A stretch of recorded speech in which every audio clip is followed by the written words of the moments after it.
मैं भी पीड़ित कार्यक्रम का मकसद सामाजिक जागरूकता लाना है। लोगों को इस सरकारी सिस्टम और जिम्मेदार प्रतिनिधियों व सरकार से इंसाफ दिलाना है। कार्यक्रम में व्यक्त धारणा, विचार, टिप्पणी, मत और बयान पूरी तरह से शामिल पीड़ित व्यक्ति के हैं। पीड़ित का मकसद किसी व्यक्ति, लिंग, धर्म, नस्ल, समाज और संगठन की भावना को ठेस पहुंचाना बिल्कुल भी नहीं है। मैं भी पीड़ित कार्यक्रम में पीड़ित व्यक्तियों को बात रखने का मंच प्रदान करता है। एटीवी न्यूज चैनल मैं भी पीड़ित कार्यक्रम में शामिल किसी बयान या तथ्य की पुष्टि नहीं करता और न ही उससे सहमति जताता है।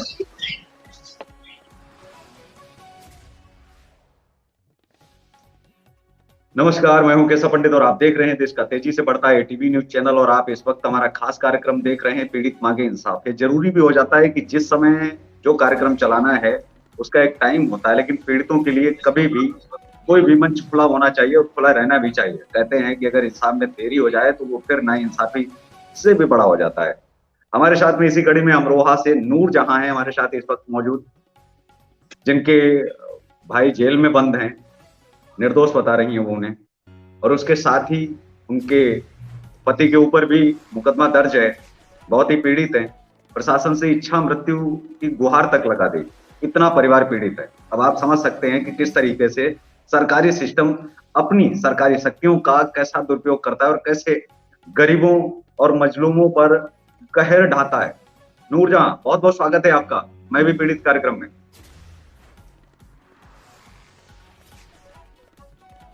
नूरजहां, आवाज आ रही है हमारी आप तक? जी आ रही है जी, बहुत बहुत स्वागत है आपका।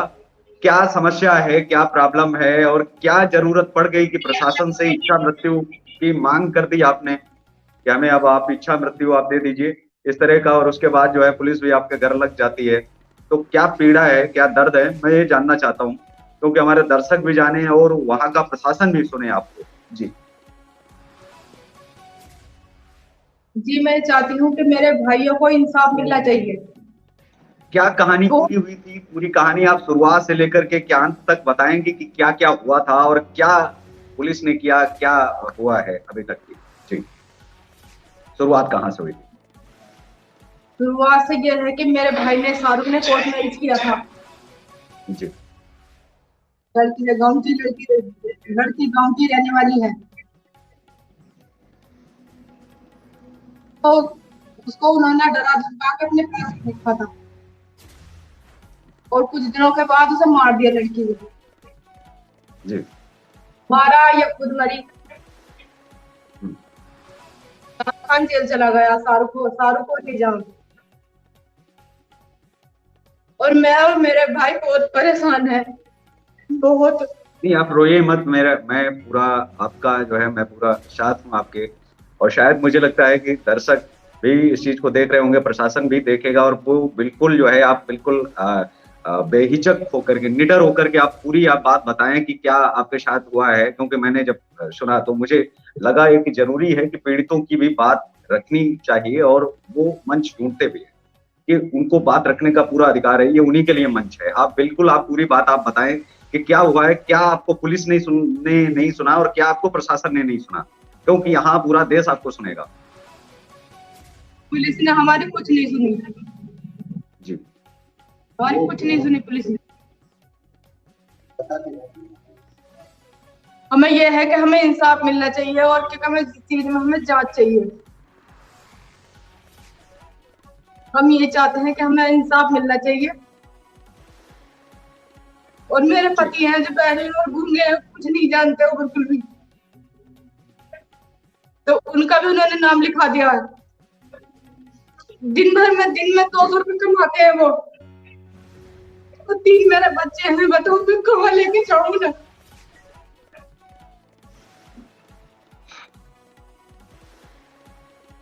क्या हुआ, पूरी आप बात बताएंगी कि कैसे आपके पति का नाम आ गया और आखिर क्यों आ गया कि पुलिस ने आपके पति का नाम डाल दिया जब वो बात नहीं किसी से कर सकते? लड़की को उस्काया है उन्होंने। अच्छा, लड़के के बहनोई ने लड़की को उस्काया है। अच्छा, किस चीज के लिए? आत्महत्या के लिए? जी, बहरे भी हैं और वो गूंगे भी हैं, नहीं बोल सकते, नहीं सुन सकते। ना बोल सकते हैं ना सुन सकते हैं, वो कैसे? एफआईआर लिखने वालों ने कोई जांच नहीं की और उसके बाद उन्होंने कोई नाम वगैरह हटाया नहीं अभी तक? कुछ नहीं। कैसा अमरोहा का प्रशासन है कि अभी तक जो है इतने दिन बीतने के बावजूद वो भी, आप भी मुझे लग रहा है कि दिव्यांग है शायद। मैं जी भी नूरजहां। विकलांग हूँ, मुझसे भी चला फिरा नहीं जाता, जी मैं विकलांग हूँ। जी, तो क्या जो है पुलिस प्रशासन अभी क्या बोल रहा है आपसे, क्या जो है उन्होंने कहा है कि हम क्या कहाँ तक मदद करेंगे? कल हमारे यहाँ पूरा दिन पुलिस रही है जी घर पर, नहीं हमें कहीं जी जाने दिया, और तबीयत खराब हो रही है दवा लेने भी नहीं जाने दिया, कहीं घर से बाहर नहीं निकलने दिया हमें। जी।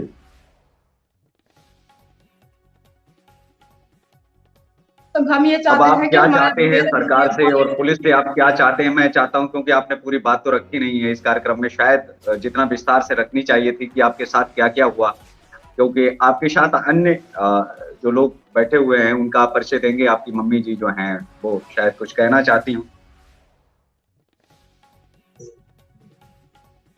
क्या नाम है आपका? सर मेरा नाम मोहम्मद है। जी। Sir hello. बात ये है मेरे भाई ने 2021 में कोर्ट मैरिज की थी हाई कोर्ट से। जी। और उसके बाद लड़की शाहरुख को मिली थी, लड़की लड़के वाला घर पे ही थी। हम्म। फिर वो कुछ टाइम बीतने के बाद उन्होंने लड़की का रिश्ता कर दिया कहीं और, किसी और गाँव में। ओके। उसके बाद हमें जो पता लगा वो लड़की की तरफ से पता लगा कि लड़के का रिश्ता हो चुका है। लड़की उस चीज से नाखुश थी, तो इन्होंने लड़की को अपने कब्जे में रखा। हम हमारे पास तो आई नहीं लड़की, वो अपने कब्जे में रखा उन्होंने। और फिर उन्होंने हम पे 76 का मुकदमा डलवा दिया कि लड़की का ऐसा, जब उसका हाई कोर्ट से मैरिज है और सब काम है, मगर उन्होंने फिर भी 76 का मुकदमा हम पे उसके शाहरुख के ऊपर डलवा दिया। जेल में रह गया वो 76 के मुकदमे में। हम्म। हाई कोर्ट के हम्म। ऑर्डर हैं, और हमारे पास जो प्रूफ है उसके प्रूफ भी हैं हाई कोर्ट के और कोर्ट मैरिज के, सब कुछ है। मगर उसके बाद भी वो 76 में चला गया जेल। उसके बाद आने के बाद उन्होंने फिर लड़की अपने कब्जे में रही, कुछ टाइम बीता, उसके बाद हमने मुकदमा डाला कि हमें लड़की दो, हमें लड़की जी। चाहिए, लड़की चाहिए। और उसके बाद उन्होंने दे दी लड़की। वो जो हमने मुकदमा डाला, जिस दिन डेट थी लड़की कोर्ट में पेश होने की, उससे एक दिन जाने से पहले उन्होंने लड़की मारी या मरी जो भी है उसका झूठा मुकदमा हम पर रख दिया, जो कि हम घर भी नहीं थे कोई, जी। कि इन्होंने लड़की को मारा। और हम पे 306 का मुकदमा दर्ज करा दी, मेरे भाइयों पे, मेरे बहनों पे। और 2 भाई जेल में हैं, और एक बहनोई घर से बेघर है, एक भाई घर से बेघर है, पता नहीं कहाँ पर है। अच्छा, आपके बहनोई, जैसा आपकी बहन बता रही थी कि वो गूंगे हैं, हाँ कुछ जी बोल सर। नहीं सकते, कुछ सुन नहीं हाँ सकते जी हैं, सर, तो वो वो कैसे धमका हमसे सकते हैं मतलब?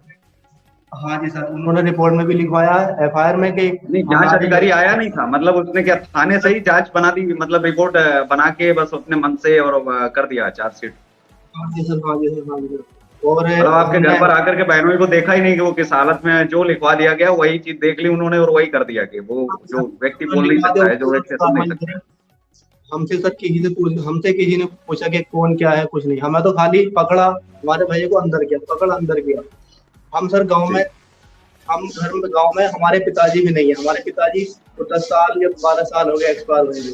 मेरी बहन है वो विकलांग है, बहनों की है गूंगा बहरा। अब बताओ, एक गूंगा बहरा के ऊपर मुकदमा होगा उकसाने का, तो क्या होगा हम गरीब लोगों का, या जी। हम जैसे क्या होगा।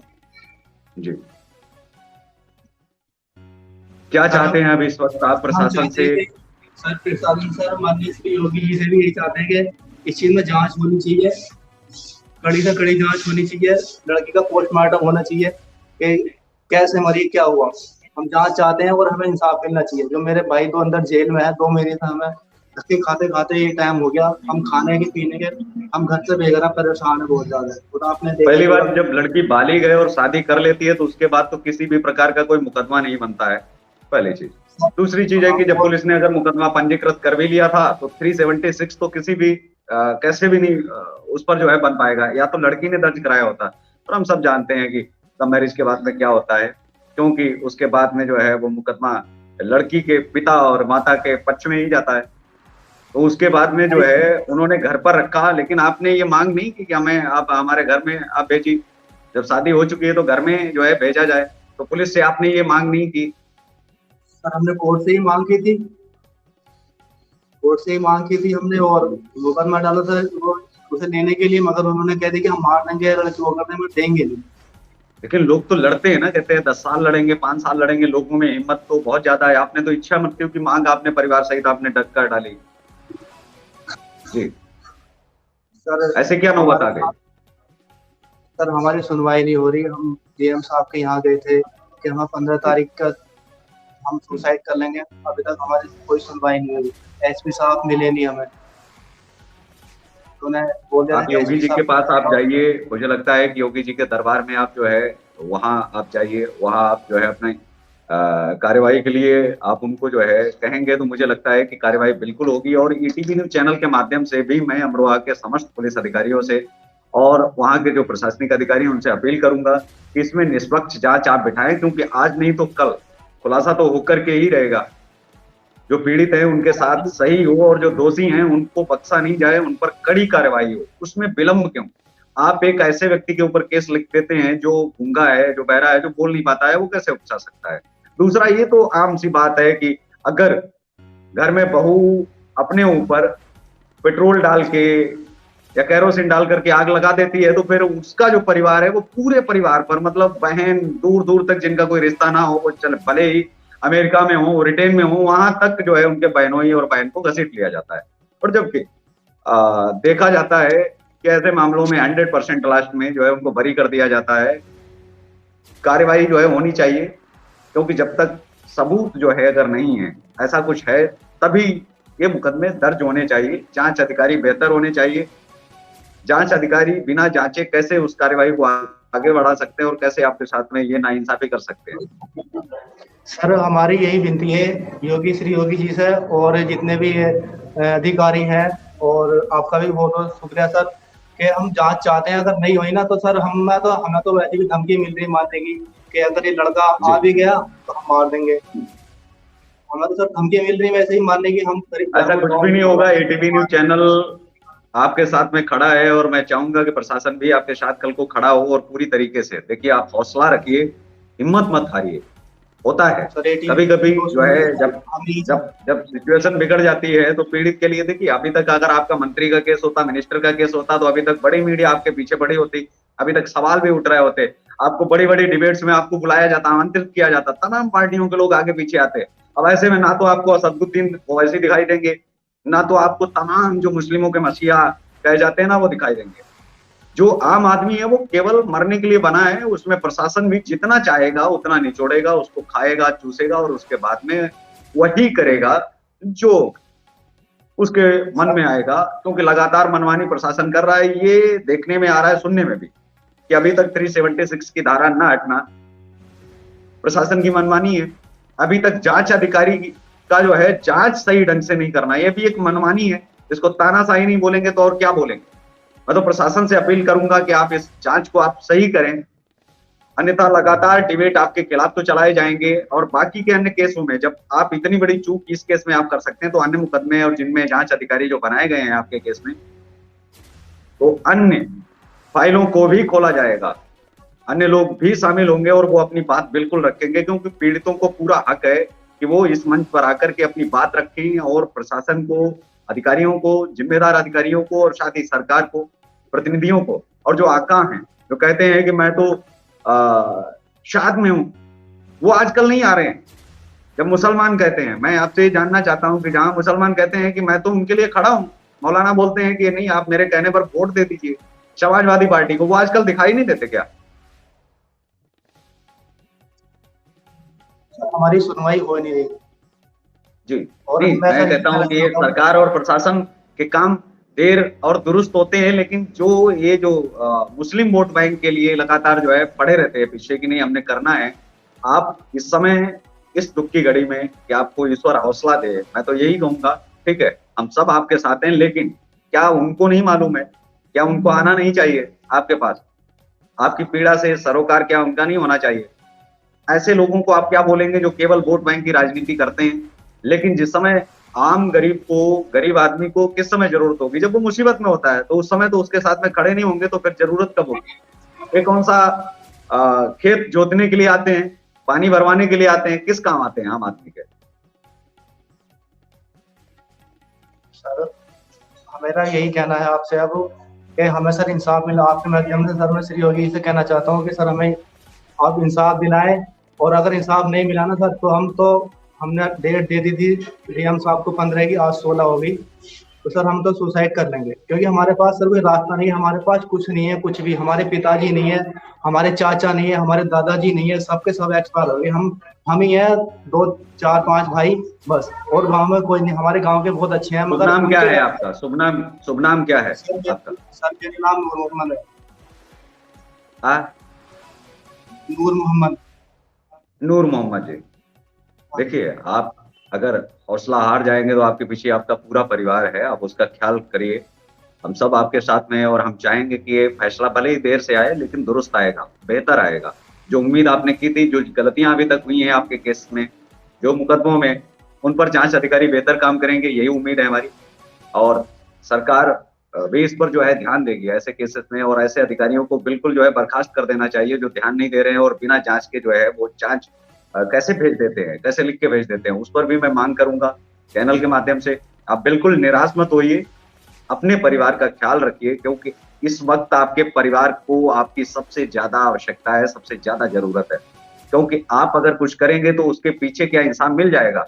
आप हैं तो इंसान मिलेगा पूरे परिवार को, और उसको भी जो सलाखों के पीछे बैठा है उसको उम्मीद है कि मेरा भाई मुझे जो है मेरे लिए कहीं ना कहीं लड़ रहा होगा, हमारे लिए सबूत इकट्ठे कर रहा होगा, हमारे लिए लोगों से गुहार लगा रहा होगा। उसको आपकी आवश्यकता है, आपको उसका तो दर्द कम से कम आपको मालूम होना चाहिए। आज नहीं तो कल इंसाफ तो मिलकर के ही रहेगा, और हमारी पूरी कोशिश रहेगी और प्रशासन से अपील भी है कि प्लीज कुछ कल को अनर्थ हो जाए या कुछ ऐसा गलत हो जाए, इस पर आप ध्यान दें। एटीवी न्यूज चैनल के माध्यम से यही अपील रहेगी, क्योंकि मैं भी पीड़ित, जो कार्यक्रम है उसमें पीड़ितों को हम उनको बात रखने का अधिकार देते हैं। आपकी माता श्री कुछ कहना चाह रही थी?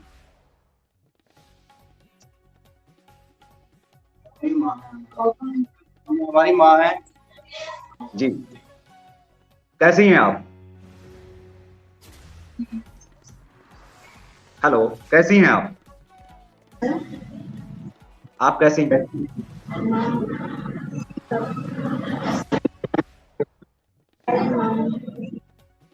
जी,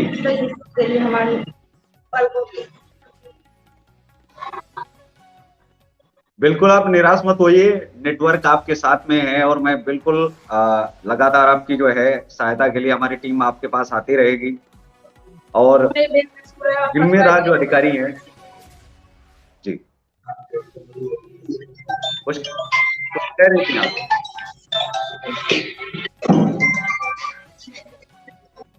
तुम जो करना ना कहो, मैं हाथ जोड़ता हूँ तो मेरी बात हो, मैं सब मिलने चाहिए। खाने कमाने में बाल को बहुत परेशान है, कुछ नहीं मिल रहा है, मैं खाने पीने में। आप रोइए मत, आप निराश मत होइए।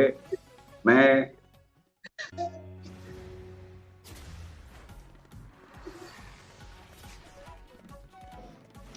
दर्शकों आपसे अपील है कि आप इस वीडियो को ज्यादा से ज्यादा शेयर भी करें और लोगों तक पहुंचाएं भी कि अधिकारियों की गलती का खामियाजा कैसे गरीबों को भुगतना पड़ता है और कैसे एक पीड़ित को दर दर भटकना पड़ता है एक इंसाफ के लिए।